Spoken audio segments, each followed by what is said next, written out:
News. దినదిన గండం నూరేళ్ల ఆయుష్ అన్నట్లు తయారైంది సింగూరు ప్రాజెక్టు ముంపు గ్రామాల వారి పరిస్థితి. ఏళ్లు గడిచినా వారి బాధలు తీరడం లేదు. అధికారుల చుట్టూ చెప్పులు అరిగేలా తిరిగినా ప్రజా ప్రతినిధులకు చెప్పుకున్నా నష్టపరిహారం మాత్రం అందడం లేదని అంటున్నారు బాధితులు. హైదరాబాద్ తాగునీటి అవసరాలు తీరుస్తున్న సింగూరు ప్రాజెక్టు ముంపు ప్రాంతాల ప్రజల పాలిట శాపంగా మారింది. ఏళ్లు గడుస్తున్నా ఇప్పటిదాకా నష్టపరిహారం రాకపోవడంతో ఇబ్బందులు పడుతున్నారు నిర్వాసితులు.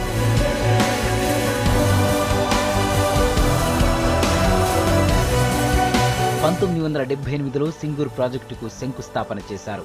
సుమారు 48 గ్రామాలు ముంపుకు గురయ్యాయి. 36 గ్రామాలు పూర్తిగా సింగూరు ప్రాజెక్టులో మునిగిపోగా 12 గ్రామాలు పాక్షికంగా మునిగిపోయాయి. ముంపునకు గురైన 36 గ్రామాలకు పూర్తిగా నష్టపరిహారం చెల్లించారు అధికారులు. పాక్షికంగా మునిగిపోయిన పిప్పడిపల్లి, ఇటికపల్లి, చీకుర్తి లాంటి కొన్ని గ్రామాలను గాలి కొదిలేశారు అధికారులు. మేము 50 ఏళ్ల సంది ఉన్నాం ఇక్కడ. మాకు ఎవరు కూడా సాయం చేయలేదు ఇంతవరదాకా. సింగూరు నీళ్ళన్నీ వచ్చి ఇట్లా ఆగిపోయినాయి. కొంతమంది బుగులకి వెళ్ళిపోయారు. మేము కూడా ఏం లేని వాళ్ళం ఇక్కడ ఉన్నాము. మాకు ఇంతవరదాకా ఒక్క ఇల్లు సాయమే గవర్నమెంట్ చేయలేదు, ఎవ్వరు చేయలేదు.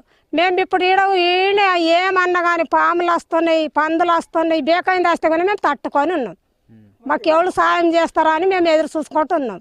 మాకు సాయం చేయాలి. వచ్చారు కానీ ఎవ్వరు పట్టించుకోనలేదు. ఏదో ఓట్లు వేయమని వస్తారు, చేస్తామని అంటారు. ఓటు వేయగానే వాళ్ళు అక్కడ, మేము ఇక్కడ, మాకు పట్టించుకోనక వచ్చారు. పాక్షికంగా ముంపునకు గురైన గ్రామాల ప్రజలు వర్షాకాలంలో తీవ్ర ఇబ్బందులు పడుతున్నారు. మంజీరా బ్యాక్ వాటర్ మొత్తం గ్రామాల్లోకి వస్తోందంటున్నారు. ఇక్కడే ముసళ్ళ అభయారణ్యం ఉండడంతో బిక్కుబిక్కుమంటూ గడుపుతున్నామంటున్నారు నిర్వాసితులు. ఎవరు ఏం చేయకొచ్చిండ్రు, ఒక ఇండ్లు లేపలేదు, ఓట్లు వచ్చినప్పుడే కట్టిస్తామని అంటుండ్రు. మా పరిస్థితి ఇట్లున్నది. మాకు దొడ్డు దొడ్డు పాములు వస్తున్నాయి. మేము పేదోళ్ళం ఉన్నాము.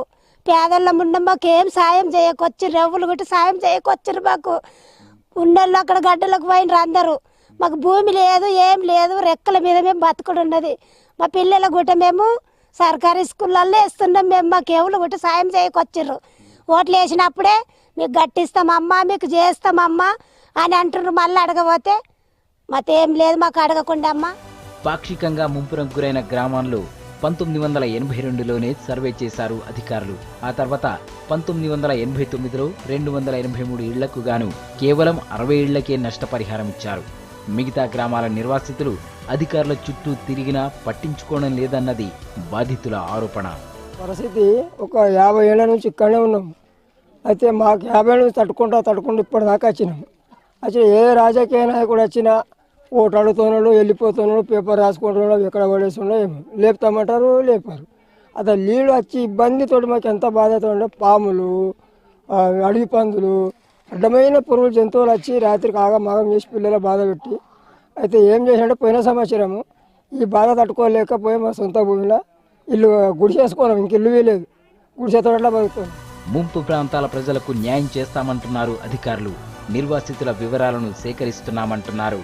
ఏ గ్రామాలు మిస్ చేయము, ఎందుకంటే బ్యాక్ వాటర్ ఎక్కడెక్కడ ఉన్నాయో అన్ని గ్రామాలు ఫైండ్ అవుట్ చేసేసి మొత్తం 48 గ్రామాల్లో 12 గ్రామాల్లో కొంత దొరికింది. అది ఇలా డేటా కలెక్ట్ చేసి ఇమీడియట్గా పంపిస్తాం. మేము అట్లా ఎలాంటిది ఉంచాం, ఎలాంటి నష్టపరిహారం ఎవరికి ఇవ్వాలని గవర్నమెంట్ మాకు ఆల్రెడీ పైనుంచి ఒత్తిడిస్తున్నాయి.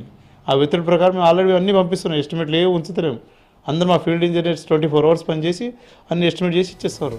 ముంపు ప్రాంతాలను అధికారులు ఎన్ని సర్వేలు చేసినా తమకు ఒరిగేదేం లేదంటున్నారు నిర్వాసితులు. ప్రజావాణిలో అధికారులకు తమ గోడు వెళ్లబోసుకున్నా ప్రయోజనం లేదంటున్నారు. దశాబ్దాలు గడిచినా తమకు న్యాయం జరగడం లేదంటున్నారు. అధికారులు, ప్రజాప్రతినిధులు కల్పించుకొని తమకు నష్టపరిహారం ఇప్పించాలని కోరుతున్నారు సింగూరు ముంపు ప్రాంత బాధితులు.